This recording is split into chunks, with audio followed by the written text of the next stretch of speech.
కృషి మాది. స్థలమైన ఇల్లైనా ఖచ్చితమైన నమ్మకం మేఘనా కన్స్ట్రక్షన్ అండ్ బిల్డర్స్. మార్కెట్ లో అతి తక్కువ ధరలకే నిర్ణీత సమయంలో 100% వాస్తుతో ఇంజనీర్ల పర్యవేక్షణలో అనుభవజ్ఞులైన తాపీ మేస్త్రీలచే నెంబర్ 1 క్వాలిటీ హౌస్ మెటీరియల్స్ తో మీరు కోరుకునే విధంగా ఇంటి నిర్మాణములు చేపట్టబడును. అన్ని ప్రాంతాల్లో ఇల్లు స్థలాలు అమ్మబడును మరియు కొనబడును. ఇల్లు కట్టుకోదలిచిన వారికి ఇంజనీరింగ్ ప్లాన్ మీరు కోరిన విధంగా ఉచితంగా చేసి ఇవ్వబడును. Proprietor Jampala Prakash. Cell number 9493307777. ఇట్లు మేఘనా కన్సల్టెన్సీ. నమస్కారం. టుడే వీచర్ కి స్వాగతం. అది టీడీపీ అధిష్టానం పిలిచి నాతో మనం తొందరపడకూడదు, ఎందుకంటే వాళ్ళకి వెరైటీస్ ఉన్నాయి, దానికోసం వెయిట్ చేస్తున్నా. పిలిపించి మాట్లాడి నాకు అర్థమవుతుంది, నాకు అర్థమైతే మీకు చెప్తాను. ఇప్పుడు బీఫామ్ లోపల మీకు మళ్ళీ అవకాశం ఉందని మీరు అనుకుంటున్నారు? ఆకలినప్పుడు అన్నం పెట్టకపోతే బిర్యానీ పెడతాడంటే నేనేం చేయాలి?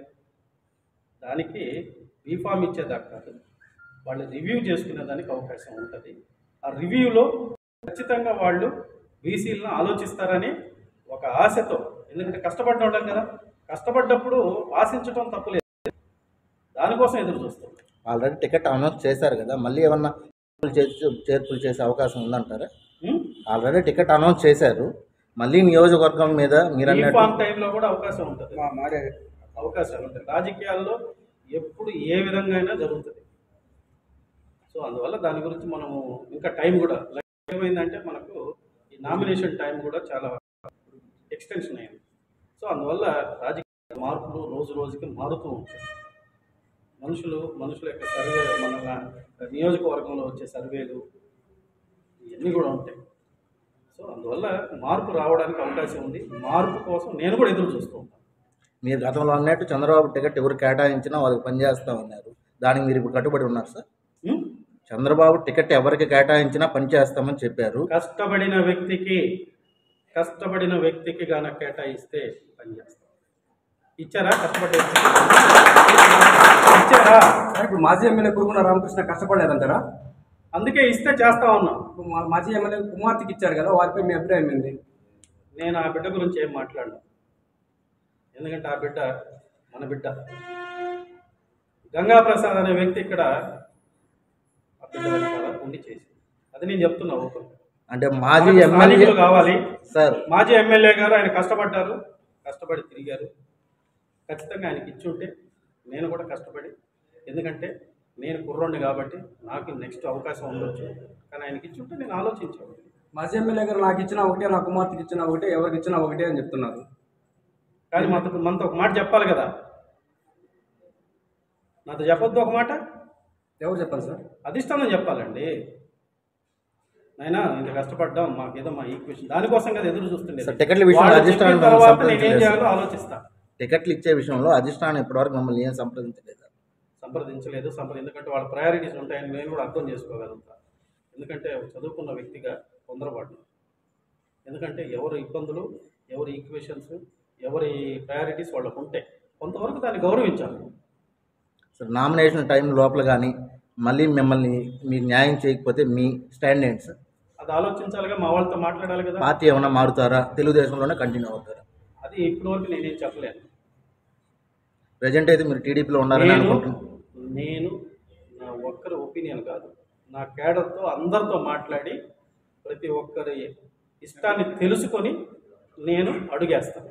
ఎందుకంటే నా ఒక్కడి కోసం కాదు కదా రాజకీయంలో వచ్చింది, 10 మంది కోసం నేను వచ్చాను. ఆ 10 మంది మాట నేను వినాలి, వాళ్ళ అభిష్టాన్ని నేను తీసుకోవాలి, దాని ప్రకారమే అడిగేయాలి తప్ప ఇలా ఏదంటే అది తీసుకోవడానికి నేను నిర్ణయించాను. మీరన్నట్టు కష్టపడిన మాజీ ఎమ్మెల్యే మీరు, మీ ఇద్దరు కాకుండా చంద్రబాబు గారు లక్ష్మీ సాయిప్రాయ్కే టికెట్ వాళ్ళకే చేయాలని ఆదేశిస్తే మీ నిర్ణయం ఏంటి?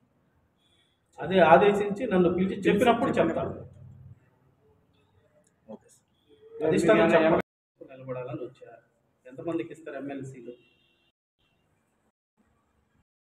అదే నాకు అన్నాను కదా, ఆకలి అన్నం పెట్టాలి కానీ పెడతానంటే మనకెందుకు? వెంకటగిరి ప్రజలకు ఏం చేస్తారో అది తెలుసుకుంటా.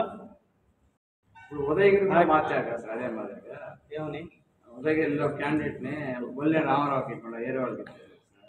బొల్లె రామారావు కూడా రాజీ వాళ్ళు మాట్లాడిన తర్వాత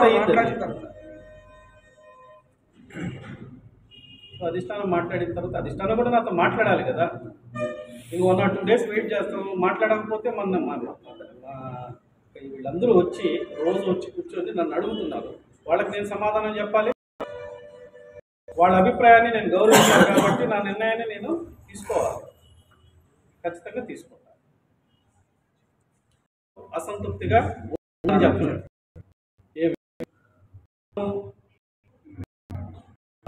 మనం నియోజకవర్గ ప్రజల కోసమే ఆ అడుగు కష్టపడ్డాను. పార్టీ దృష్టిలో కూడా క్యాలిక్యులేటెడ్గా ఉంది. నిర్ణయించాల్సింది అధిష్టానం. అధిష్టానం నిర్ణయించిన రోజు నా నిర్ణయం ఉంటుంది. నేను ఇక్కడ తక్కువగా ఉంటాను, లో లెవెల్ మెయింటైన్ చేస్తాను. ఎందుకంటే అధిష్టానం నిర్ణయించేదే మనకు శిరోధార్యం అని మళ్ళీ చెప్తాను. అధిష్టానం పట్టించుకోకపోతే అప్పుడు మనం ఏం చేయాలి, ఎలా చేయాలి, మన గౌరవం, మన ఆత్మగౌరవం, ప్రజల అభిమానం, మనతో తిరిగిన ప్రతి అభిష్టం అన్నీ కూడా క్యాలిక్యులేట్ చేసుకుని నా నిర్ణయం తీసుకోవాలి. తీసుకునే నిర్ణయం కరెక్ట్గా ఉండాలి, కరెక్ట్గా ఉంటుంది కూడా.